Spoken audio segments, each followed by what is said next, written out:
Praise the Lord, blessed souls. I am back with some more, another video, another word I would say. And this one is coming from Genesis chapter 28. I'm not going to read it all. I may do a little bit. This is basically when Isaac called Jacob and blessed him. If we remember the last part we left over and directed him, he said, "You must not take away from the Canaanite women." That was one of the things they were not allowed to do, which is one of the things that actually Esau did.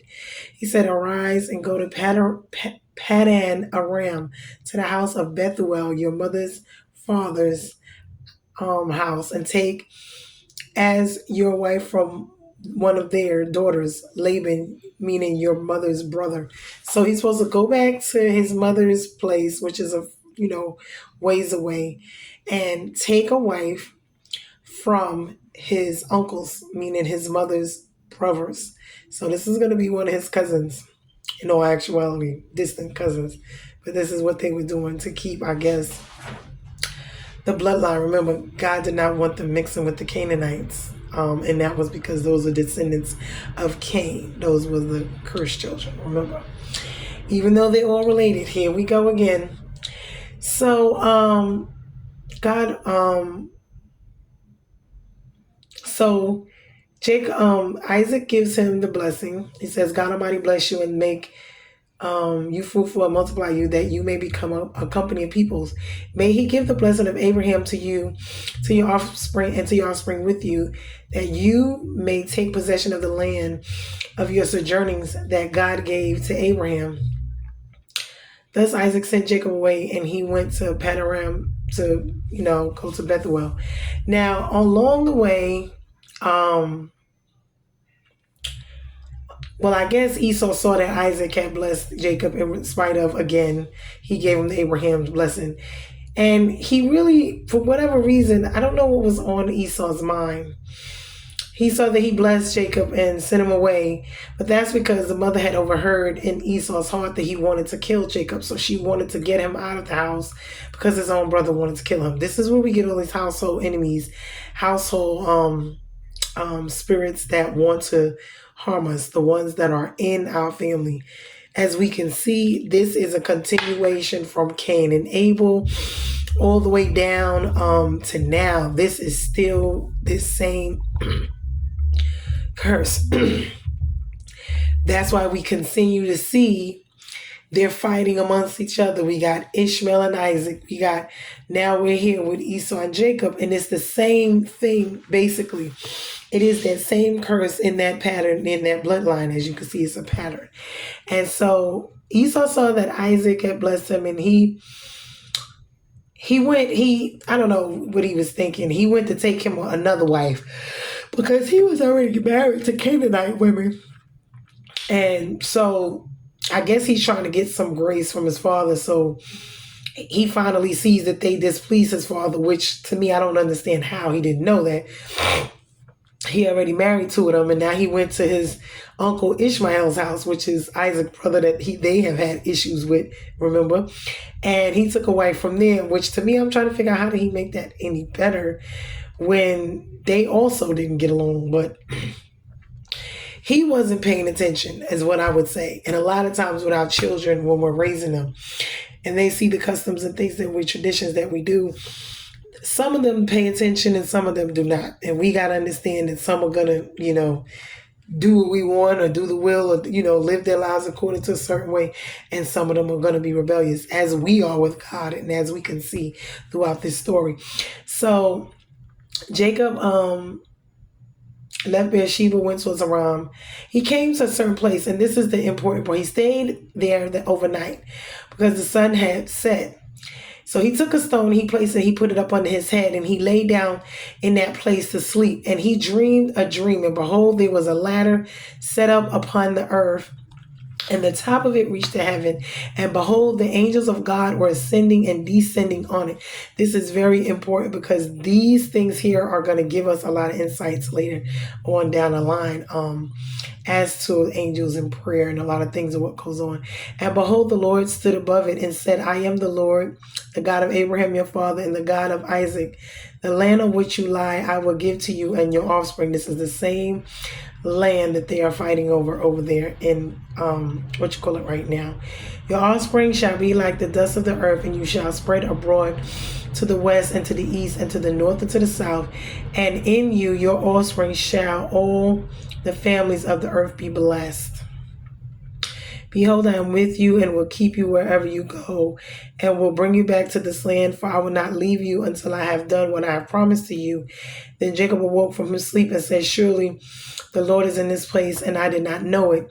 And he was afraid and said, how awesome is this place! This is none other than the house of God, and this is the gate of heaven. See? So early in the morning, Jacob took the stone that he had put up under his head and set it up for a pillar, poured oil on top of it. He anointed it. He called the name of that place Bethel, but the name of the city was Luz at first. Then Jacob made a vow, saying, if God will be with me and will keep me in this way that I go, and will give me bread to eat and clothing to wear, so that I can come again, meaning home to his father's house, because remember, he's going off, to house in peace, come back to his father's house in peace, that the Lord God shall be my God. Meaning, so he accepted his, vow with God. He made a vow himself to God. And this stone, which I have set up for a pillar, shall be God's house. And of all that you give me, I will give a full tenth to you. So this was his covenant, his altar, his praise, his worship. Remember, all of them had one, from Abraham to Isaac. Now it's being passed down to Jacob, because now Jacob has to learn his own way, get his own relationship with God. See, each and every generation, each and one of us, we can't go just solely off of Abraham and Isaac. Jacob has to have his own relationship as well, even though those altars and those covenants still stand, which are very important. But it is still very important that now, because God is always changing, he's always doing new things in our life. And so because of that, we must have our own relationships with him. So this is very important. And Bethel means house of God. When I looked up Panorama, it's like Syria or Mesopotamia area. The house of Bethel, or the tribe of Simeon, is southern part of Judah, which is the house of, Laban, yeah, which would be Rebecca brother house. That's where his people was.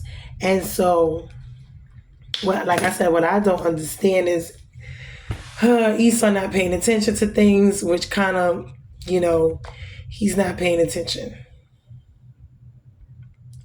And I wanted to look further into this blessing because, and this is one of the things that they keep arguing about.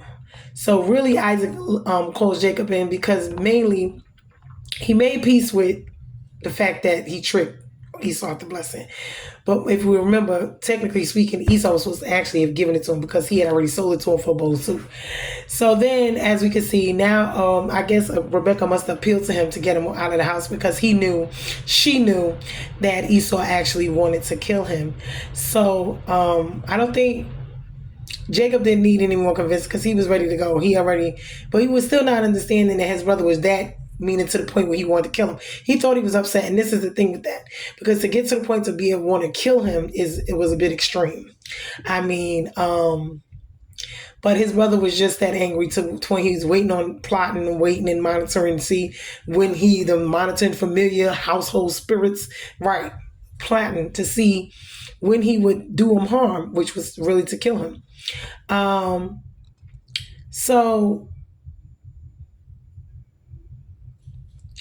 Another thing, he's commanded not to marry the Canaanite woman, which we already see. And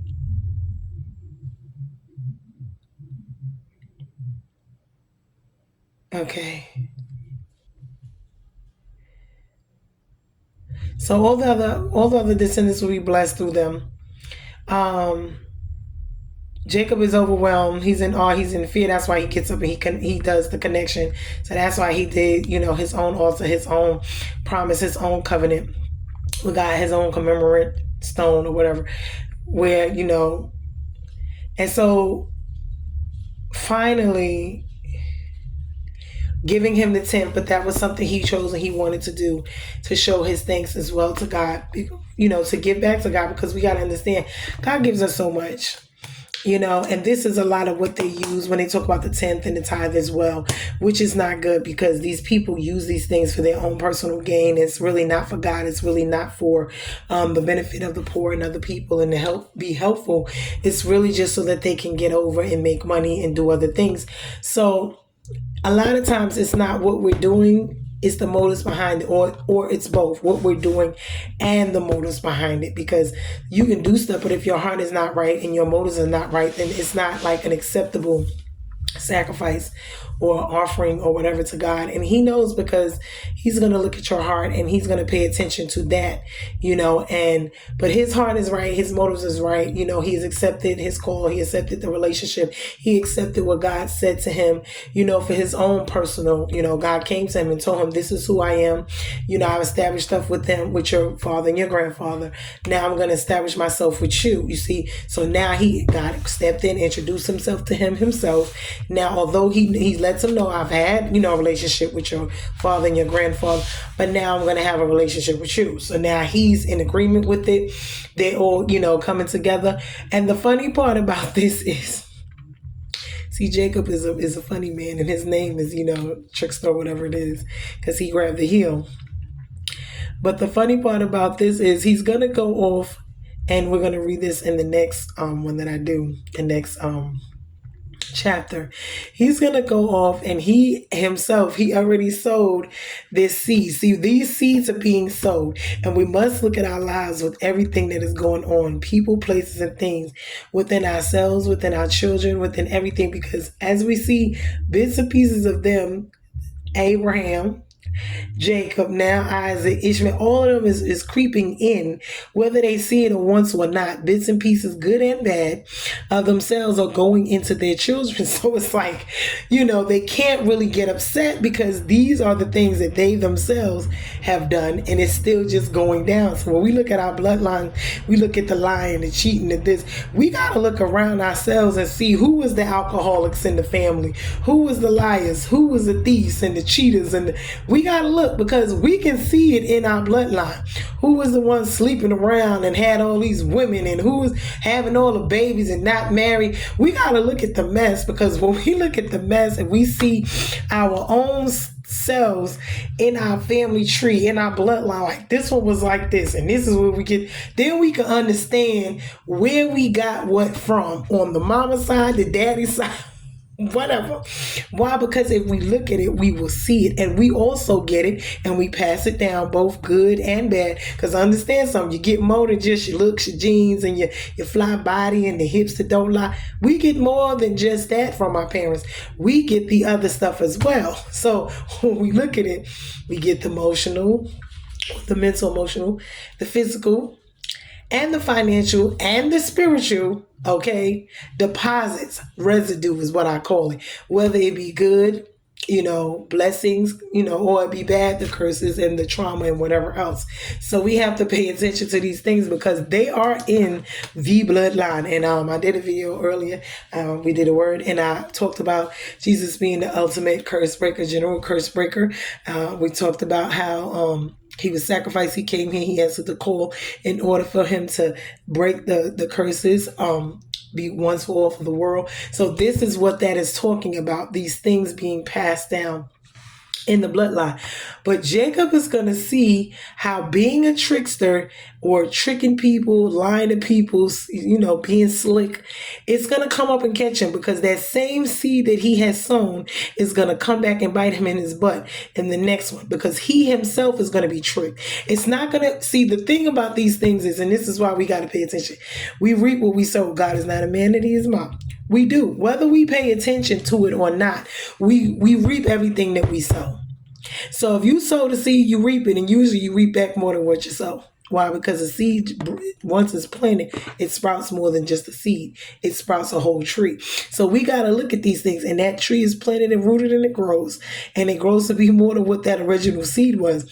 So we have to pay attention to these things in our life because they are so very important as to our lives, as to what we go through and why. And when I say that, I'm talking about in every aspect, whether, someone couldn't keep a job or they couldn't be financially stable. If these things, poverty, lack, sickness, whatever it is, mental abuse, mental health, psychological, physical abuse, whatever that may be, whether it's good and or bad, meaning you can have one that's, really smart and they're really talented, and then on the other side, because remember, it's the good and the bad people, we got both. Then you can have the same person can have, a nasty attitude, a smart mouth, or rude. You see what I'm saying? So, but there's somebody in there that's doing all this. There's somebody that we're receiving this from. We inherited it from. And then we get it into us and we bring our own little spiel and spin on it. And we pass that on there. So we got to look at these things and we got to pay attention. It's something. It is something. It is very, informative when I look at these things because I just see a lot of myself, a lot of my family, a lot of stuff that goes on, and I just be looking, I be saying, wow, this is where it come from, this is where it started, this is why it's here, this is what we go through. But the one thing about God, he is so faithful and he always uses it all anyway to work out for our good, especially for those who are in Christ and the believers. And so I'm going to end this with, Jacob is he's going to worship God. He's going to have the favor. He's going to have all of the blessings, but he's also going to get that other side, which is a taste of his own medicine, meaning the deceptiveness, all of these things that he has inside of him. And we're going to see how we saw the lion with Abraham. You see what I'm saying? When he kept lying about Sarah being his wife, his sister instead of his wife. So that's a lying spirit. That's going to come on down the bloodline too. The cheating spirit, that's going to come down. You see what I'm saying? So when we look, we got to pay attention to these things, people, because we be sitting here like, why am I like this? Where did I get this mess from? And then we got to go back and we got to look at ourselves, at our family, our parents, our siblings. We got to look at ourselves when it comes to our own children and the things that they do and why. And we got to sit back and a lot of it, we got to be like, oh, well, they got a smart mouth, that's me. Or if they got an attitude, then that's a little me right there. And we got to really be honest with ourselves about a lot of stuff that goes on. And it's sad, but it's the truth when I tell you. And it's like, wow. So I'm sitting here and I'm so blessed and I hope that you guys are too. But like I said, we're bruised and we're not broken. And we are here and we're learning and we're on this journey together to figure this thing called life out. And what better roadmap, what better book than the Bible, because it's the roadmap to life. This is our guide. This is our teacher. This is our, everything that we need to be in this book looking into for our answers. Okay? For our answers in the spiritual, for our answers in the natural, this is where we need to be. So be blessed until the next one. I don't know if I'm going to go into 29 today. I may, because this is where it's going to start to get good when he actually gets to that journey. Oh, let me go back because, hold on. I had really wanted to go back to, because everyone talks about this.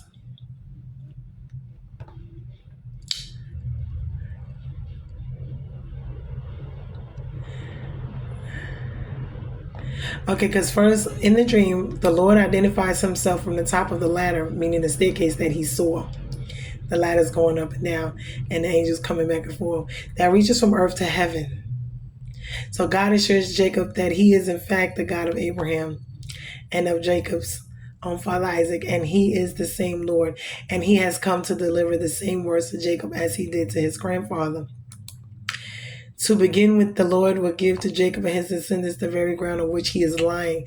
In this way, the Lord acknowledges Jacob's experience while lying there asleep was both a dream and a genuine visitation from God.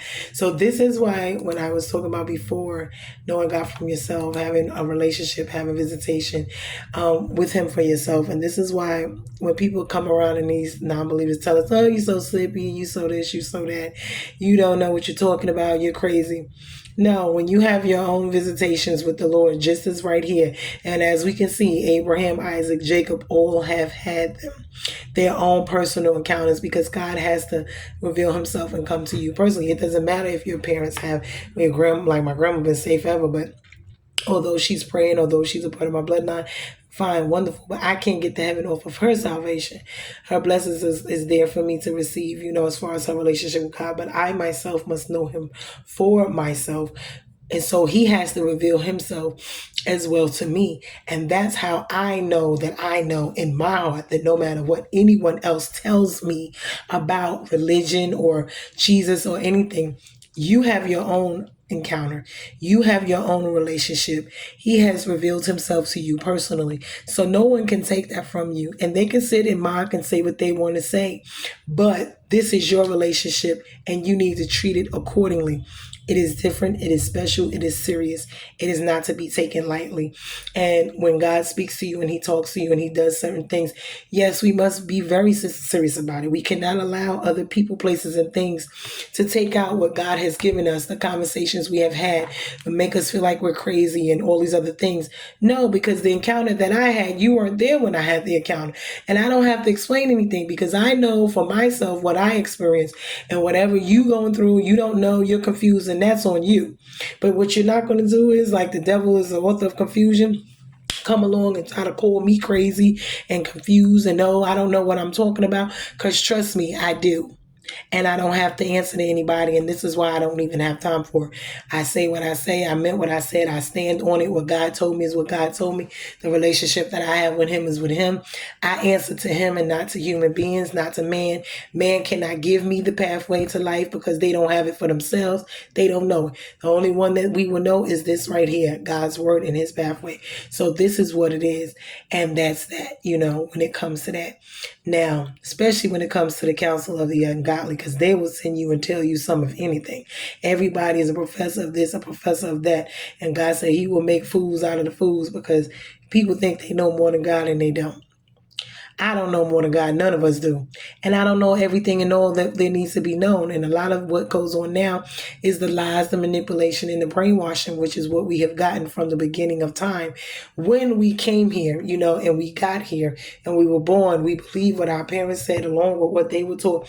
But we have to question these things. And if we really want to know for ourselves, we have to question God. We have to find out from God the answers that we want to know for ourselves and have a relationship with Him. That's the only way you're going to know necessarily for yourself. These things are very, very important. So do not take them lightly. So people could tell me I'm crazy, I'm this, I'm that, whatever is whatever. They say what they say. I know what I know. I don't have to, make myself out to be more any less. I don't have to do the extra, whatever. I know, when it's time for God to have conversations with me and tells me certain things to guide my life and to do whatever it is He's doing for me, people can say whatever. I believe I trust in God and what I'm doing and what He's doing in my life. And He is the author and finisher of my life and my, my book and my life and my story.